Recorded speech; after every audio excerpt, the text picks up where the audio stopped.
નમસ્કાર વિદ્યાર્થી મિત્રો, વેટ ડિજિટલ એજ્યુકેશનમાં આપ સર્વે મિત્રોનું હાર્દિક સ્વાગત છે। વિદ્યાર્થી મિત્રો, આજે આપણે ચર્ચા કરવાના છીએ ધોરણ 7 વિષય સામાજિક વિજ્ઞાન, જેમની જે પ્રશ્ન બેંક છે જે 23/12/2023 ના રોજ લેવાયેલી છે એનું મિત્રો સંપૂર્ણ સોલ્યુશનની ચર્ચા કરીશું।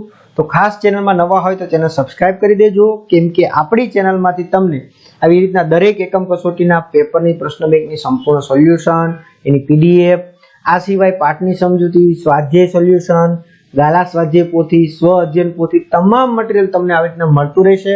ક્યાંથી મળશે એની ચર્ચા આપણે આગળ કરીએ। તો ચાલો વિદ્યાર્થી મિત્રો, શેર કરી દીધું હશે બધાને, આગળ વધીએ। જેમાં આપણો પાઠ 5 એટલે કે આજે એકમ કસોટી છે એમાં કયા પાઠમાંથી પૂછાશે, તો કે 5મા પાઠમાંથી પૂછાયેલું છે। તો જોઈએ, પ્રથમ પ્રશ્ન છે કે ભારતની સૌથી જૂની જનજાતિઓ પૈકી કઈ એક જાત છે? તો જાતિ છે તો કે ગોંડ। પછી અકબરના સેનાપતિ માનસિંહે કઈ જાતિ પર હુમલો કરી તેને પરાજિત કરી હતી? તો કે ચેર। આદિ એટલે જૂના સમયની અને વાસી એટલે વસવાટ કરનાર એવો અર્થ કોના માટે કરવામાં ઉપયોગ કરાય છે? તો કે આદિવાસીઓ માટે। ભારતની સંસ્કૃતિનું જતન કરનાર સમૂહે કઈ સંસ્કૃતિનું જતન કરેલું નથી? તો કે નગર સંસ્કૃતિ। હવે આગળ વધીએ પહેલા બીજું મટીરીયલ આપણે ક્યાંથી મળશે? તો મિત્રો આપણી એપ્લિકેશન છે વેટ ડિજિટલ એજ્યુકેશન, જે તમારે પ્લે સ્ટોર જ્યાંથી તમે ગેમ ને એવું ડાઉનલોડ કરો છો ને, ત્યાં જઈને સર્ચ કરવાનું, એટલે આવું લોગો આવશે, આવું નામ આવશે, એને ઇન્સ્ટોલ કરી લેવાની, ઇન્સ્ટોલ કરીને ઓપન કરવાની, એટલે આવું કંઈક પેજ આવશે। હવે અહીંયા છે ને તમારે તમારો મોબાઈલ નંબર નાખવાનો, જે ઘરે રહેતો હોય ફોન એ નંબર નાખી અહીં સેન્ડ ઓટીપી ઉપર ક્લિક કરશો એટલે 4 આંકડાનો ઓટીપી તમને મેસેજ આવશે, એ નાખી દેશો એટલે તમે લોગિન થઈ જશો। હવે તો કે આવું કંઈક પેજ આવશે। જો અહીંયા જશો ને, તો અહીંયા છે ને એ જૂની જે એકમ કસોટી છે એના પેપરો, એનું સોલ્યુશન, એની પીડીએફઓ, એનું મટીરીયલ બધું જ તમને અહીંથી મળી જશે। આ સિવાય અહીંયા જશો એટલે જો ધોરણ વાઇઝ લિસ્ટ ખુલશે। પહેલા તો ક્લિક કરશો એટલે તમને આવી રીતના વિષય ખુલશે, જે વિષયની માહિતી જોતી હોય એની પર ક્લિક કરો એટલે પાઠ આવે, પાઠ ઉપર જાઓ, જો ધોરણ 7નું જ છે આપણી પાસે, પાઠની સમજૂતી, સ્વાધ્યાય, ગાલા સ્વાધ્યાય પોથી, આવી રીતના સ્વ અધ્યયન પોથી પણ છે હો। તો આવી રીતના તમામ મટીરીયલ છે ને તમામ વિષયનું છે। હા, તમારે જે આ પાઠ સમજવાનું બાકી હોય તો સરસ મજાનું પરેશ સર દ્વારા સમજાવેલો છે। ગણિત છે નવા અભ્યાસક્રમ મુજબ જય સર દ્વારા સમજાવેલું છે 2023 ના અભ્યાસક્રમ મુજબ। વિજ્ઞાન છે ફેનિલ સર દ્વારા નવા અભ્યાસક્રમ મુજબ સમજાવેલું છે। ગુજરાતી છે એ ધારા મેડમ દ્વારા, ઇંગ્લિશ નીલમ મેડમ દ્વારા, રેડી, સામાજિક વિજ્ઞાન પરેશ સર દ્વારા। તો આવી રીતના બધા જ વિષયનું તમને સાચી સમજૂતી, મટીરીયલ બધું જ અહીંથી મળી જશે। ઇન શોર્ટ મિત્રો, આપણે ત્યાં ધોરણ 3 થી 12 સુધીનું છે, તો તમારા મિત્ર, સગા સંબંધી, ભાઈ બહેનને શેર કરી શકો। આ સિવાય આપણા વિડીયો મિત્રો તમે શાળા મિત્ર એપ્લિકેશનમાં પણ જઈને જોઈ શકશો। આ રીતના સ્ટેપ બાય સ્ટેપ જોશો એટલે તમને આપણા વિડીયો મળી જશે। તો ખાસ તમારા મિત્રોને શેર કરી દીધો હશે એવી આશા સાથે આપણે આગળ વધીએ। ચાલો આગળ વધીએ। 5મો સવાલ, જનજાતિના લોકો શાના પર સંયુક્ત રીતે નિયંત્રણ રાખતા હતા? તો કે જમીન અને જમીન પેદાશો। ડી, ઉત્તર ગુજરાતના આદિવાસી પુરુષો પહેરવેશ શો હતો? તો કે ધોતિયો અને ખમીસ। હાલના સમયમાં શાને કારણે આદિવાસી સમાજની પરિવર્તન આવ્યું છે? તો કે શિક્ષણના વ્યાપને કારણે। 8મો સવાલ, જનજાતિનું જીવન મુખ્યત્વે કઈ પ્રવૃત્તિ પર આધારિત છે? તો કે ડી, પશુપાલન। ગઢકટંગા રાજ્યએ શેના વેપાર દ્વારા પુષ્કળ ધન મેળવ્યું હતું? તો કે હાથીના વેપાર દ્વારા। 10મો સવાલ, અહમ લોકોએ કયા પાકની નવી પદ્ધતિ શોધી હતી? તો કે ચોખાની। કઈ ઐતિહાસિક કૃતિને પહેલા અહમ અને પછી આસામી ભાષામાં લખવામાં આવી હતી? તો કે બુરંજી। આદિવાસી સમૂહમાં શાનો પ્રેમી અને સંવર્ધક રહ્યો છે? તો કે ભાઈ પ્રકૃતિનો। જનજાતિના સભ્યો નીચેનામાંથી કઈ એક પ્રવૃત્તિ સાથે જોડાયેલા ન હતા? તો કે ભરત ગૂંથણ સાથે ન હતા, ખેતી હતો, શિકાર હતો, પશુપાલન હતો। વર્તમાન ઇતિહાસકારો જનજાતિઓનો ઇતિહાસ લખવા માટે કઈ પરંપરાઓનો ઉપયોગ કરે છે? તો કે મૌખિક પરંપરાનો ઉપયોગ કરે છે। ચાલો 15મો સવાલ, મુગલ બાદશાહ અકબરે કોને મનસબદાર બનાવ્યા હતા? તો કે ભાઈ કમાલ ખાન ગખ્ખરને મનસબદાર બનાવ્યા હતા। આગળ વધીએ, નીચેના પ્રશ્નોને 1-2 વાક્યમાં જવાબ આપો। તો જનજાતિના સભ્યો કઈ પ્રથાથી એકબીજા સાથે જોડાયેલા હતા? તો કે કબીલાઈ પ્રથાથી। આદિવાસી સમૂહમાં કોની ઉપર શ્રદ્ધા ધરાવે છે? તો કે પ્રકૃતિ તત્વો અને જુદા જુદા સ્વરૂપે દેવી દેવતા ઉપર। હાલ આદિવાસી સમાજમાં કેમ પરિવર્તન આવ્યું છે? તો કે એકબીજાના સંપર્કને કારણે। અકબરના કયા સેનાપતિએ ચેર જાતિ પર હુમલો કરી તેને પરાજિત કરી હતી? તો કે રાજા માનસિંહે. 13મી અને 14મી સદી દરમિયાન પંજાબમાં કઈ જનજાતિ મુખ્ય હતી? તો કે ખોખર અને ગખ્ખર. આદિવાસી શબ્દનો અર્થ થાય આદિ એટલે જૂના સમયની, વાસી એટલે વસવાટ કરનાર, જે આપણે આગળ જોઈ ગયા. ભારતમાં આદિવાસીઓની કઈ કઈ બાબતો તેમની આગવી ઓળખ ઊભી કરે છે? તો કે વિવિધ ઉત્સવો, રૂઢિ પરંપરાઓ, ખોરાકો, પહેરવેશો, બોલીઓ, સંગીત, નૃત્ય અને કલાઓ વગેરે છે એની આગવી વિશેષતા છે. પાઇક કોને કહેવાય? તો કે જે લોકો પાસે રાજ્ય માટે બળજબરીપૂર્વક કામ કરાતું હોય તેને પાઇક કહેવાય. જનજાતિઓ ક્યાં નિવાસ કરતી હતી? તો કે જંગલો, પહાડો, રણ, દુર્ગમ સ્થળોએ વગેરે તમે લખી શકો. આદિવાસી સમુદાયનું જનજીવન કઈ કઈ બાબતો પર નિર્ભર હતું? તો વન પેદાશો અને સ્થાનિક રીતે થતી ખેતી પર. સ્થળાંતરિત ખેતી એટલે શું આપેલ છે એની આપણે ચર્ચા આગળ કરીએ. હા, જે પાછળ આપણે લખેલા જવાબ છે. રાજ્યની માટે બળજબરીથી કામ કરતા લોકોને શું કહેવાય? તો કે પાઇક કહેવાય, જે હમણાં જ આપણે જોઈ ગયા.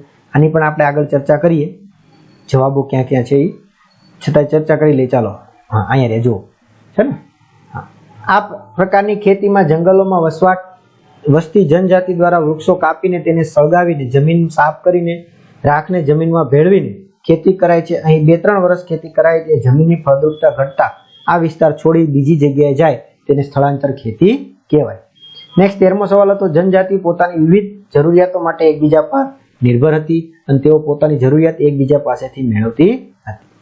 ભારતના બંધારણમાં પરંપરાગત સંસ્કૃતિનું રક્ષણ કરતી વિશિષ્ટ આદિવાસી જાતિઓને અનુસૂચિત જનજાતિમાં સામેલ કરાયેલ છે. તો આ જે સવાલ હતા એ આપણે બધા અહીંયા જોઈ ગયા, 11મો, 13મો અને 14મો. વર્તમાન ઇતિહાસકારો જનજાતિઓ વિશે માહિતી લખવા શાનો ઉપયોગ કરે છે? તો કે મૌખિક પરંપરા આગળ જોઈ ગયા આપણે. ચાલો, નીચેની વિધાનો ખાલી જગ્યા પૂરો. આઝાદી પહેલા ખાલી જગ્યા સમાજ કંઈક અંશે અન્ય સમાજ કરતા જુદો હતો?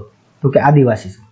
મિત્રો, હજી જો તમારે આ પાઠની સમજૂતી બાકી હોય તો તમે છે એ આપણી એપ્લિકેશનમાં અથવા ચેનલમાં જઈને પણ આ સમજૂતી મેળવી શકો છો, કેમ કે આ પાઠમાં ઘણા વિદ્યાર્થીઓનો ઇસ્યુ આવે છે. જો કે આપણે આવી રીતના તમામ પાઠો મૂક્યું છે તો સમજૂતી તો તમે ત્યાં જઈને જોઈ શકશો.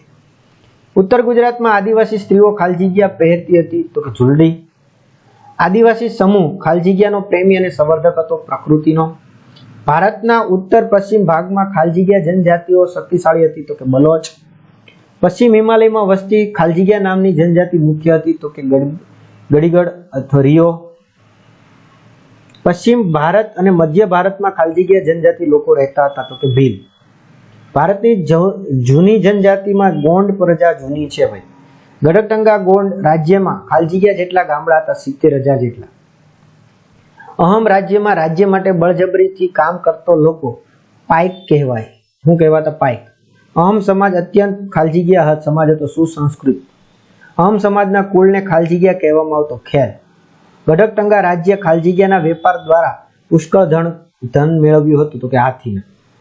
અકબરના સેનાપતિ રાજા માનસિંહે ચેર પર હુમલો કરીને પરાજિત કર્યો હતો. દરેક જનજાતિના સમાજનું ખાલી જગ્યા તેના સમાજની પરંપરા જાળવવાનું કામ કરે છે.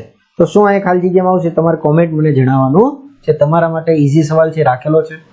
ભારતમાં મોટા ભાગના વિસ્તારોમાં ખાલી જગ્યાની વસ્તી જોવા મળે છે? તો કે જનજાતિની. ચાલો, હવે જોડકા આપેલા છે, સરસ મજાના જોઈ લઈએ જોડકા. તો કે અહીંયા આપણે શું આપેલું છે ભાઈ? વિસ્તાર આપેલા છે અને આ બાજુ આપણે કઈ કઈ જનજાતિ ક્યાં રહે છે એનો આપણે માહિતી આપેલી છે. તો બિહાર અને ઝારખંડ આસપાસ કઈ આવશે? તો કે ચેર જાતિ. પશ્ચિમ અને મધ્ય ભારતમાં? તો કે ભીલ જનજાતિ.